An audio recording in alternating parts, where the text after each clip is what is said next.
Il y a en ce moment 3 SUV garés sur les parcs d'occasion que les vendeurs n'arrivent tout simplement pas à écouler. Pendant ce temps, tous les mécaniciens que je connais font exactement l'inverse, ils les achètent discrètement pour leur propre famille. On ne parle pas de véhicules à retaper, ni de compromis acceptables, vu le prix. On parle de SUV capables d'atteindre 480 000 km sans autre chose que des vidanges régulières et des plaquettes de frein, tout en étant affichés à des milliers d'euros en dessous de leur vraie valeur pour une raison complètement absurde. Presque personne ne sait qu'ils existent. Après 22 années passées sous les voitures, clés en main, j'ai vu des gens payer trop cher des Toyota RAV4 ou des Honda CR-V sous prétexte qu'ils ont bonne réputation, alors que c'est 3 SUV restés là, ignorés, à attendre quelqu'un d'assez lucide pour les remarquer. Et le SUV numéro 1, celui-là, c'est mon conseil secret depuis 5 ans. J'ai orienté près de 2 douzaines de clients vers ce modèle précis, et pas un seul n'est revenu pour une réparation lourde. Pas un point aujourd'hui, je vais te présenter mes 3 SUV d'occasion les plus sous-estimés du marché. Des modèles qui offrent une fiabilité digne de Toyota, mais à des tarifs proches de ce qu'on attendrait plutôt chez Kia. Je vais m'attarder beaucoup plus sur le premier, parce que c'est celui qui peut totalement changer ta manière de choisir un SUV. Et crois-moi, une fois que tu le connais, tu ne regardes plus le marché de la même façon. Numéro 3, le Kia Sorento. C'est le genre de SUV que les mécaniciens aiment voir arriver à l'atelier. Pas parce qu'il casse, mais parce que, le jour où quelque chose doit être fait, tout est simple, logique et peu coûteux. Et aujourd'hui, on peut en trouver un sur le marché de l'occasion pour moins de 15 000 euros, ce qui en dit long sur à quel point il est sous-estimé. L'an dernier, un client est venu me voir. Début de la quarantaine, 3 enfants, à 2 doigts d'acheter un Ford Explorer d'occasion. Modèle 2017, environ 148 000 km, affiché à un peu plus de 17 000 euros. J'ai regardé l'historique d'entretien, les opérations à venir, et je lui ai parlé franchement. Il allait payer une somme élevée pour un véhicule qui demanderait rapidement plus de 3 000 euros de réparation sur les 18 mois suivants. Le moteur EcoBoost suralimenté, c'était une série de soucis de refroidissement prêts à se déclarer. Il m'a demandé ce que j'achèterais à sa place. J'ai sorti mon téléphone, ouvert une annonce, et je lui ai montré un Kia Sorento 2018, finition haut de gamme, moteur V6 atmosphérique, avec environ 93 000 km, pour un peu plus de 13 000 euros. Plus de puissance, moins de risques, et plusieurs milliers d'euros économisés. Il l'a acheté. 16 mois plus tard, tu sais combien il a dépensé en réparation? Un peu plus de 100 euros. Une vidange et un filtre d'habitacle. Rien de plus. Ce que presque personne ne dit à propos du Sorento de 3e génération, produit entre 2016 et 2020, c'est que Kia a enfin trouvé la bonne formule. Le moteur 3,3 litres V6 lambda 2e génération est d'une solidité remarquable. Pas de turbo, donc pas de suralimentation fragile. Pas de courroie de distribution à remplacer, seulement une chaîne conçue pour durer toute la vie du moteur. La boîte automatique à 8 rapports est une vraie boîte hydraulique à convertisseur de couple, développée avec Hyundai et améliorée au fil des années. Rien à voir avec certaines transmissions à double embrayage capricieuses que d'autres marques ont tenté d'imposer. Ici, les passages sont doux et la longévité est au rendez-vous. Il y a un détail que beaucoup ignorent, mais qui change tout, la garantie du groupe motopropulseur chez Kia. Même en occasion, tant que le véhicule est dans une limite de 10 ans et 160 000 km depuis la première mise en circulation, cette couverture reste valable. Peu de constructeurs osent offrir ce niveau de confiance. Sur le marché français, un Sorento 2018 avec moins de 128 000 km se négocie généralement entre 12 000 et 15 000 euros. En face, un Toyota Highlander de la même année dépasse facilement les 20 000 euros, parfois bien plus. On parle d'un écart de plusieurs milliers d'euros pour une fiabilité qui, sur le terrain, est très proche. Si un jour la chaîne de distribution devait être remplacée sur le Sorento, ce qui reste rare, la facture tourne autour de 800 euros. Sur un Explorer avec moteur EcoBoost, on dépasse facilement les 1500 euros, et encore, seulement si les turbos n'ont pas commencé à fuir. Le V6 du Sorento est aussi beaucoup plus accessible mécaniquement. La plupart des interventions se font sans sortir le moteur. Et c'est d'en dire autant avec certains SUV allemands. Et si tu en cherches un, voici ce que je conseille de vérifier. D'abord, le niveau et l'état de l'huile. Les anciens Sorento 4 cylindres de 2011 à 2014 ont connu des soucis moteurs, mais le V6 est éprouvé et fiable. Reste sur cette motorisation si tu veux la tranquillité. Ensuite, teste la transmission intégrale. Sur un parking, braque à fond et roule en cercle. Aucun bruit sec, aucun blocage, tout doit rester fluide. Le système de transmission intégrale de Kia est simple et robuste. Puis regarde l'écran multimédia. Certains modèles ont eu des problèmes de délamination de l'écran tactile. Ce n'est pas mécanique, mais agaçant. La réparation coûte environ 300 euros. Enfin, observe l'état de la 3e rangée.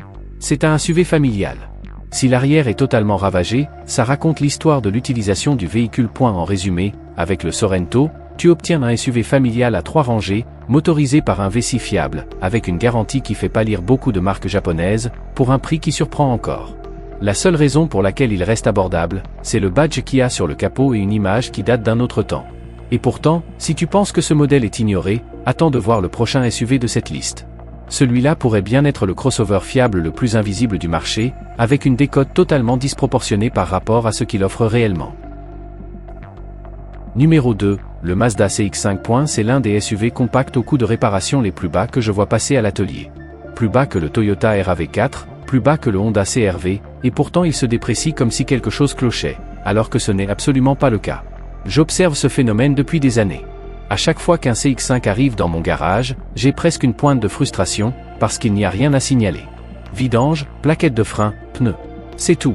Rien de caché, rien d'inquiétant. Le mois dernier, un CX-5 de 2017 est entré avec environ 254 000 km. La propriétaire l'avait acheté neuf, roulé avec pendant 8 ans, et voulait savoir quelle grosse opération l'attendait. Je l'ai monté sur le pont, contrôlé la suspension, les freins, le soubassement, passé la valise, vérifié l'huile de boîte. Tu sais ce que j'ai trouvé? Rien. Les bougies d'origine avaient encore de la marge. Je lui ai simplement dit de revenir dans environ 50 000 km. Elle m'a regardé comme si je me moquais d'elle. C'est une réaction que je vois souvent avec ce modèle. Mazda a fait quelque chose de très intelligent avec la seconde génération du CX-5, lancée à partir de 2017. Pendant que tout le monde ajoutait de la complexité, eux ont choisi la simplicité. Le moteur Skiactiv G 2,5 litres, 4 cylindres atmosphériques, n'utilise pas de turbo fragile. Pas de transmission à variation continue non plus. À la place, une chaîne de distribution conçue pour durer toute la vie du moteur, associée à une boîte automatique à 6 rapports classiques, éprouvée depuis plus d'une décennie. Et voici le détail technique qui fait vraiment la différence. Mazda a conçu ce moteur avec un taux de compression de 13:1. C'est plus élevé que sur beaucoup de voitures sportives, ce qui permet une meilleure efficacité énergétique sans sacrifier la fiabilité. Le moteur fonctionne plus proprement, plus efficacement, que nombre de concurrents pourtant moins ambitieux sur le papier. Les chiffres confirment ce que je vois sur le terrain. Le CX-5 affiche une note de fiabilité parmi les plus élevées de sa catégorie. Les coûts d'entretien annuels tournent autour de 400 €, contre plus de 500 € pour la moyenne des SUV compacts, et encore davantage pour l'ensemble du marché. Chaque année, c'est de l'argent réel qui reste dans ta poche. Et la probabilité d'une réparation importante est nettement plus faible que la moyenne du segment. Les prix actuels en occasion donnent presque envie de s'énerver. Un Mazda CX-5 de 2018, finition intermédiaire, avec un peu plus de 110 000 km, se trouve généralement entre 14 000 et 17 000 €. Un Toyota RAV4 équivalent, même année et kilométrage similaire, dépasse facilement les 19 000 €. Plusieurs milliers d'euros d'écart pour un SUV qui, dans la réalité, coûte moins cher à entretenir et procure bien plus de plaisir au volant. La réparation la plus chère que j'ai jamais faite sur un CX-5 Skiactiv a été une pompe à eau autour de 240 000 km, pour un peu plus de 500 €, pièces et main-d'œuvre comprises. Sur un CR-V du même âge, une réparation imprévue dépasse souvent les 800 €. Lors de l'essai d'un CX-5 d'occasion, je conseille de faire attention à 3 points. D'abord, la molette de commande du système multimédia. Si elle semble molle ou collante, l'ancien propriétaire n'était pas délicat. Ce n'est pas éliminatoire, mais ça donne une idée du soin général apporté au véhicule. Ensuite, sur route rapide, accélère franchement entre 70 et 110 km/h. Si tu ressens des vibrations ou des hésitations, vérifie les supports moteurs. C'est un point connu sur certains premiers modèles et la réparation tourne autour de 300 €. S'il refuse d'en tenir compte, passe ton chemin. Enfin, inspecte la peinture autour des passages de roues arrière et des bords de capot. Quelques modèles de 2017 à 2018 ont présenté de légers soucis d'adhérence de peinture selon le climat. Cherche des cloques ou un début d'écaillement. À qui s'adresse ce SUV? À ceux qui veulent quelque chose de raisonnable, mais qui aiment vraiment conduire. Le CX-5 se comporte mieux que n'importe quel autre modèle de sa catégorie. Il prend les virages comme une berline. Les ingénieurs Mazda sont obsédés par le ressenti au volant, et ça se sent à chaque kilomètre. Si tu comptes garder ton SUV bien au-delà de 320 000 km et que tu veux des frais d'entretien réduits au strict minimum, c'est un choix extrêmement logique. Qui devrait l'éviter? Si ton critère numéro 1 est le volume de coffre, le CX-5 est un peu plus compact qu'un RAV4. C'est le compromis à accepter pour ce comportement routier. Et si tu cherches une transmission intégrale pour du vrai tout-terrain engagé, regarde ailleurs. Le CX-5 est parfait pour la neige et les chemins légers, pas pour l'escalade de rochers. Si ton objectif principal est la revente rapide dans 3 ans, Toyota reste plus rassurant sur le papier. Le marché n'a pas encore compris à quel point le Mazda est bon. Le calcul de mécanicien est simple. Tu l'achètes autour de 15 000 €, tu roules plus de 240 000 km, tu dépenses peut-être moins de 3 000 € en entretien sur toute la période. Difficile de trouver un meilleur rapport coût par kilomètre dans la catégorie des SUV compacts. Voilà pour le numéro 2. Le dernier, le numéro 1, est celui que je recommande plus que tous les autres quand on me demande quoi acheter. Et presque tout le monde doute au début, jusqu'au premier essai. Si ce genre de discours franc t'aide vraiment à faire les bons choix, reste attentif aux prochaines vidéos, parce que je vais continuer à comparer les SUV que les concessions mettent en avant et ceux qui ont réellement du sens à long terme. Numéro 1. Le Toyota Highlander. Le premier de la liste est un SUV à 3 rangées qui partage sa chaîne de traction avec le Lexus RX, affiche une fiabilité comparable à celle du Toyota 4Runner, offre plus d'espace que les deux, et pourtant se vend entre 5 000 et 9 000 € de moins. Pourquoi ? Parce que beaucoup de gens le regardent encore comme un monospace déguisé. Et c'est précisément cette erreur de perception qui en fait une affaire exceptionnelle. J'y pense souvent à une cliente avec qui j'ai presque débattu à ce sujet. C'était il y a 2 ans. Une femme dans la quarantaine, cadre, gros trajet quotidien, sortie familiale le week-end. Elle regardait uniquement des Lexus RX et son budget tournait autour de 26 000 €. Je lui ai demandé si elle avait envisagé le Highlander. Elle a rigolé. Elle m'a dit que c'était une voiture de parents sur le bord des terrains de sport, pas ce qu'elle voulait. Je l'ai emmenée sur le parking de mon atelier et je lui ai montré mon propre véhicule, un Highlander finition haut de gamme de 2016, avec un peu plus de 300 000 km. Je l'avais acheté avec environ 135 000 km pour moins de 18 000 €. À ce moment-là, j'y avais mis à peine 2 000 € d'entretien au total, frein complet, pneus neufs et une pompe à eau remplacée autour de 280 000 km.